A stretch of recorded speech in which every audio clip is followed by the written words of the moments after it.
Welcome to From an Educator. I'm calling this episode On a Journey, and you're going to notice something different. I'm actually recording this from a car. So what I'm recording right now is days later. I recorded this last week on a Saturday on the way to a gig that I had. And I thought, hey, that'd be a great idea. I have some time. It's about an hour and a half drive. So let's start a podcast episode. I did record it on less than an ideal system. Basically, this webcam plugged into a laptop that sat next to me, and the camera wanted to fall off my dashboard several times. So I had to grab onto it. It also bounced. The sound of the car was really loud. And yeah, some of my voice cuts out a little bit, but I wanted to keep this episode because I do think I mentioned a lot of decent things, and it's something new, and I've got to do at least something new, something that kind of breaks this cycle for show number 70, and it's summer, and yeah. All right. Well, anyways, without any more introduction, here's From an Educator, episode 70, On a Journey.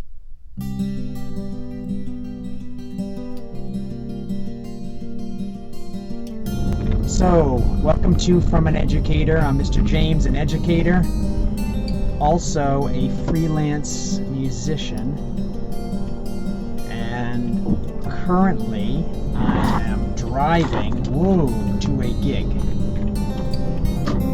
which is an hour and a half away from me. And yeah, I haven't driven before to a gig and made a podcast, but I figured I might as well try that. I'm hoping the audio turns out all right. I didn't get a chance to trial this first, so we'll see what happens. I was going to do this on my phone, but I actually have a laptop in the car, and I have my webcam that is my tried and true webcam for streaming and recording this podcast, actually. And I'm following some directions on my phone right here, and I'm trying to remember which way I normally go to this place. So if you see me looking down at something, that's basically what I'm doing, and not trusting the map. Oh, and it makes me go to the same exact place. Yep. Already the map's wrong.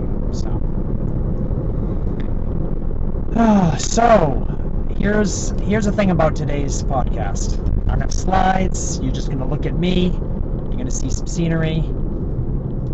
I'm going to pay attention to the road. And I want to talk actually about this, gigging in general as a freelance musician. For those that don't know how a musician... Let me just make this a little cooler. Yeah, how's that?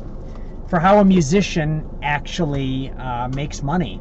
I mentioned before that if you want to make money as a musician, and that means, like in the state of Maine specifically, you have to be a jack of all trades. So you have to be able to do everything.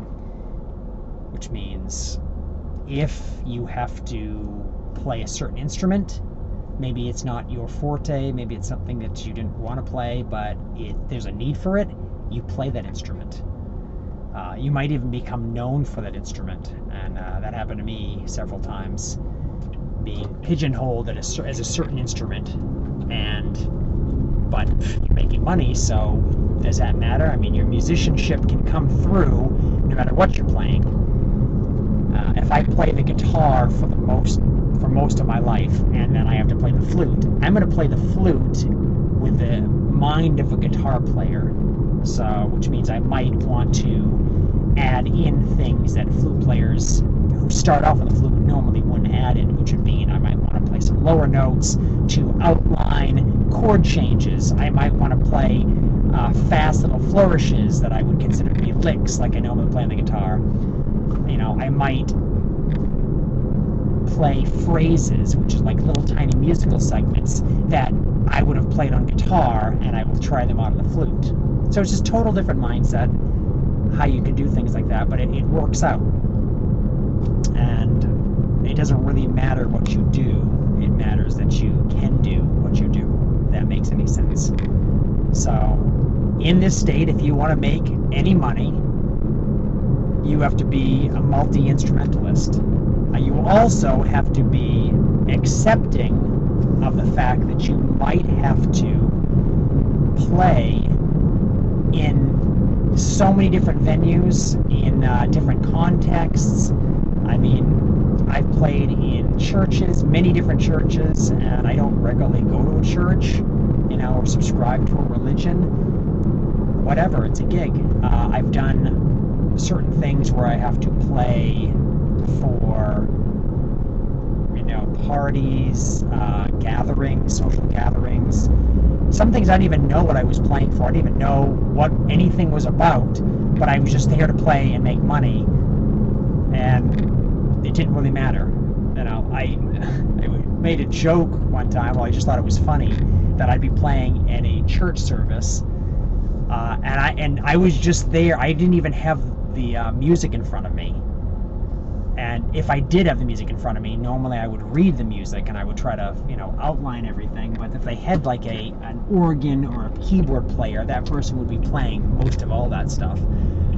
And they didn't give me the music, and they just tell me the key that the piece was in, and I would just figure the chords out from there. But also I would just play guitar solos over everything. And I was like, I don't know if I should be playing guitar solos during a church service. I just felt like all I was doing was playing guitar solos over it. I made things sound nice. I don't know. I just thought it was like, it just didn't, I felt I didn't fit in. But I guess I did fit in. They still wanted me back. They even wanted to hire me to play there for long. They wanted to actually hire me to play and be their music director at one of these churches when the other person stepped down. And I was like, oh, that's great. It does require teaching a chorus and playing all the keyboard instruments, and Saturdays and Sundays, because I had to have a practice day, and then we had to have services, all services. So I was like, yeah, I don't think so. I don't know what the money was going to be with that, but that would be an option. And I know a lot of musicians in the state that play church services because it's a steady gig. It's like a Sunday weekly gig. The other thing, if you're going to play music in the state, you have to know a lot of people. You need to be able to call up, talk to a lot of people, and you're probably going to have to play some things where you have to prove yourself. I'm always proving myself. You have to get used to having a practice regimen.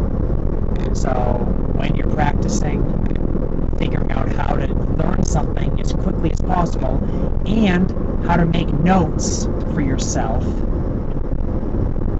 so that you can, whenever you don't learn fast enough, whatever you need help with, you actually have notes for it. That's kind of important, is that you know the issues you're going to have, and you already set yourself up to solve those issues, and that's like a really big thing. I know there's certain songs that might have a lot of chord changes in them, and what I will do is I will have an iPad with me and actually have, hold on a second. Yeah, camera's not secure. Sorry, so I should be holding it every now and then. I have an iPad I use with me. This is a really old iPad, but it's enough to show me some of the chord progressions for certain songs that I need. There's a lot of chords, but I tend to memorize it anyways, and I can listen to harmonies and follow that. I mean, honestly, I trust my ears because I've been doing this such a long time that I can comfortably sit in any situation and fake my way through anything. Sometimes, if I don't play exactly what's written down or what is expected in the song, I might play something that possibly sounds better. In fact, some of the music I'm playing today from the 70s is kind of like not as busy as the music I'm used to. Playing a mix of 70s, 80s, 90s, 2000s, and some of the later music is a lot more busy, and I like to add those little licks and things in there, so I'm going to be adding those in, even if it doesn't really belong. Not in a bad way, it's going to be a good way, but it's just one of those things where I want to make sure I can add in everything I need to make things work. Right. Sorry, looking, I just passed a police officer, and I think I'm going the right speed limit. I'm on a back road that's kind of messy, so, yeah. Hey, if this thing works, this might be a nice way to podcast, as a little side note. So, yes, be able to learn music fast, be able to play multiple instruments, be able to know a lot of people and put yourself on the line so that you can show off what you can do and not being afraid to do so. So those are all the things that you should be able to do. And the other thing, there are a lot of people that play music in this state, so it might be useful to be part of, and I want to say organization, but it's not like that way as far as money concerned. There is something called a musicians union, but I don't see it at all in the state. I know those from Boston, and it's 2.5, 3 hours south of here, and greater cities like that have a musicians union. And when these professional theaters, because theater gigs are one big thing that I play a lot, when they hire people, sometimes they will go to the union, which is, I think, straight out of Boston. Maybe there might be a few people in the state that are part of that, but I never needed that to get gigs. But they'll hire through that. So if you can become part of a union of sorts, great, do that. Otherwise, it's knowing people. It's kind of word of mouth, and then also I've called people up when I've needed to be part of something. I wanted to be part of something. If I wanted to be part of a musical pit, and they said there's auditions for this musical, I call them and say, do you have your musical pit yet? I call the music director or the director, and they were like, no. Oh, great, do you have somebody? I'm like, I've got the entire pit. And I would give jobs to other musicians. I've helped out a lot of musicians that way, and they've actually returned the favor sometimes. But the biggest thing is to just be out there and be a name and be like the best choice when someone's going to choose something. Case in point, I'm going to be playing a gig today with a bass player who actually was going to be riding with me today, and we're going to have like a guest on this episode.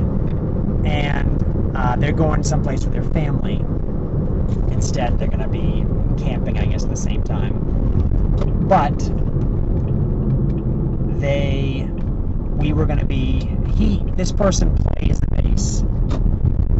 And sorry, I keep losing my train of thought because I don't want to make sure this thing, everything stays up. He plays the bass, and for many years he was the bass player in the area, kind of the greater area of where I live and we both live. And he is late very often. He shows up late. He showed up late to plays where he's actually missed the first act. And I mean, he's shown up late to different shows where they started playing music, and he's just showing up to plug in or whatever. And he's got a reputation for being late, and so he wasn't that trustworthy. Another person showed up that played the bass, which was a former teacher of mine, actually the teacher that really influenced me to become a music teacher, and I told him that, and I was very thankful. And that person went through a divorce and moved away. I think actually they moved quite a ways, like an hour away, and so they stopped doing the gigs, and I became the bass player. Even though I played mostly guitar this year, I was the guitar player before that. It was myself and another person, the person who was actually in charge of this band that I'm about to play with later. And now I'm the bass player. So if I can't get a job as a guitar player around this area, now I'm get a job as a bass player. But I've had jobs as, keyboard player. I've had jobs as a violin player, a mandolin, a banjo, classical, acoustic guitar. I'm trying to think of all the different things I've had to play. But, so, lots of different things. The big thing is because issues happened with these other people, I was able to get myself into a spot. So knowing people and kind of putting your name out there gives you a chance to kind of give yourself a name. And so that you're kind of like the first person on everyone's mind when they, we need to get this person. Okay, that's easy. This person will do it. If you're a person that says yes a lot and and you're reliable, guess what? You get the gig. And gigs mean money, and money means survival. And at one point, 7 years, I was just teaching music, private lessons, in the back room of a music store, and I was doing gigs all the time. And everyone knew that I needed the money and I needed to do stuff so that people would help me out with gigs. And 7 years, I could have continued to do that. Tax-wise, it wasn't that good, for the fact that I wasn't paying in taxes, so I had to pay them afterwards, and I had to have some special accountant do all my tax information because, I was making money from all different sources, and it wasn't considered a legitimate job, I guess. Now I have quite a legitimate job I've had for quite a while, but I still keep up with everything else because it's not like the need has gone away. Live music is still a need, which is great. If it wasn't, I would be so focused on recording music because I would have no chance to play with other people that I would just focus it, like I did at one point in my life for a few years, just on recording. I kind of felt alone then, and I just kind of focused on my art. And honestly, I can put a link from all of that stuff, or at least a good portion of it, because I have so much of it. And I put a lot on Bandcamp, and there's some on YouTube as well. I have an entire channel dedicated to just some of the music I've recorded in the past. So, you have to know people, you have to be on everyone's mind, or at least be on the minds of those that can actually do something, make things work, and you have to work hard, practice, find out your failing points, and make cheat sheets, whatever you need to help you with those points. So I think that's pretty straightforward. The other thing, as I'm thinking right now, if I've forgotten anything, because I'm now currently on a turnpike, but whatever. I have guitars, I have my effects, I believe, I've got my stand, I've got my computer, that's all I'm playing in this band. I think I'm good, I've got food. I just saw a butterfly fly by. I'm good. So you have all of this stuff going as a musician in Maine and taking care of yourself. And that'd be the next big part.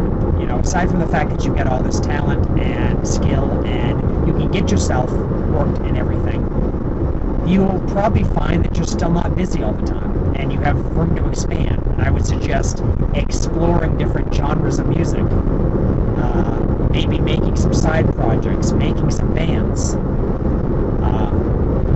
One of the big things for gigs, I get gigs by myself fitting into other contexts like someone else's band or someone else's musical pit, but I also get jobs because I followed a few people that wanted to start a band, and I said, yeah, I'll do it, I'll help you out, and those bands have continued to play.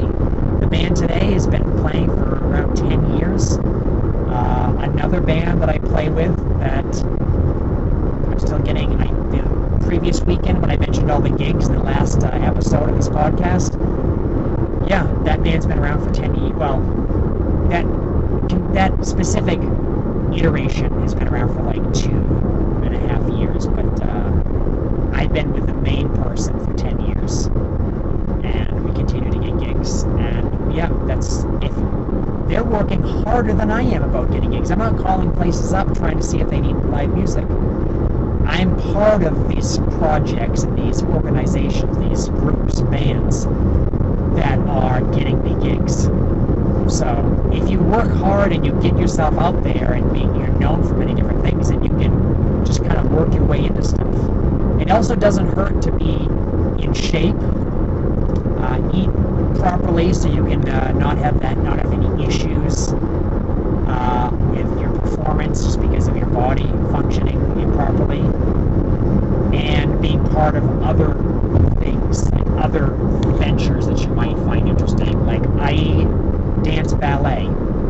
I also dance ballroom dance. I teach ballroom dance. I haven't taught in a while, but in a few weeks I'll be teaching, I think, 10 couples at someone's house because they want to learn how to do this sort of dance for a specific thing that's coming up. So that's something I can always fall back on, I can always do. But I dance ballet and such because every year I do the Nutcracker, which is a big holiday show, and I'm in a prime spot as like this kind of lead role. I'm on stage for at least most all of the first act. And it's just one of those things where they know me for that, and when other things pop up, they go, hey, we like you in this. Can you do this? And yes, I can. Great. Gigs. Gigs don't have to be all music. I know I'm talking about music, but I mean, gigs could be something else. I was a mime. I had a mime gig before. And I've had acting gigs. Whatever. It's something. I do have a degree in theater and such, and I think that kind of helps with everything I do. You know, from being in front of children, teaching, to talking in front of adults, being on a stage, public speaking, all of that. But it's one of those things where you can be really good at an instrument and not have a lot of social skills, and you're kind of like this diamond in the rough, and no one's going to look for you. You have to be able to sell yourself as much as you know, with your mouth and your actions, aside from your talent playing. I mean, everyone thinks skills sell it. I don't think so. I think you can talk it up. I think you can sugarcoat, well, I want to say sugarcoat, but I think you can make something, make people think about something, like have a frame of mind to look at a piece of art in such a way that they understand it, and that they think of you as more important because of how they think about it, and you've helped them think about that way. Case in point, right now I could go to a major city in the state, and if it's still there, there's a museum of art there, and I could look at a painting that I saw before that literally looked like someone had just painted an entire canvas red with like a circle, a little black circle, in not even the middle, it's like an offset, and they named it something that made you think about, wow, this is not just a giant mess of just red with a little random dot in there. This is actually this, and you get to like step inside their mind and how they saw this. And wow, it was genius. But if you didn't read the title of the piece, just next to it in a little box, you wouldn't have known. You would have thought that it was crazy for people to put effort into caring about this person's art, because it just seemed like, wow, this is absolutely nothing. You know, this is, are we being swindled here? No, genius. So you put him in a frame of mind. So here's the thing, if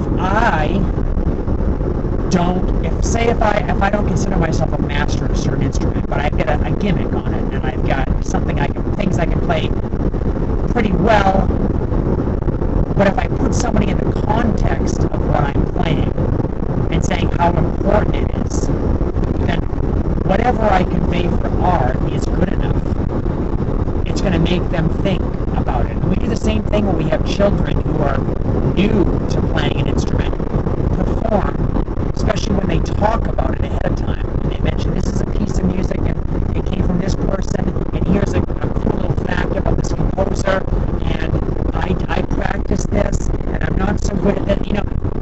Kids will tell you everything. They'll be truthful about everything.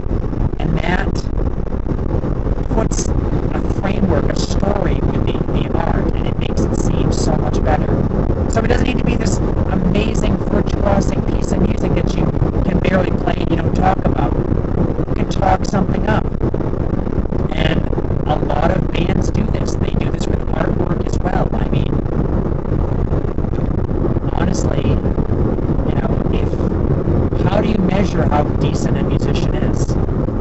I think it's about those that can function in different contexts, and those that can really sell themselves and are just kind of like a good fit. Someone that you think of an instrument and you think of them instantly because you're like, yep, they sell it. You might not be the person that's the most virtuosic, but it could be a person that just sells it better.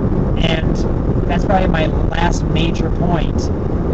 You have to be able to sell yourself. And if you're not selling yourself in anything that you do already, don't even try to do it as a musician, as somebody who's trying to sell a service. That's kind of built upon your own skills and talent. You need to be able to sell anything and everything.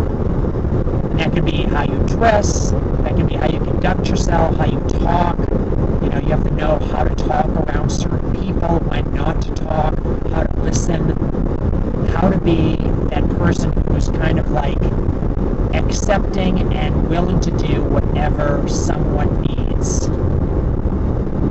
within the context that they need it in.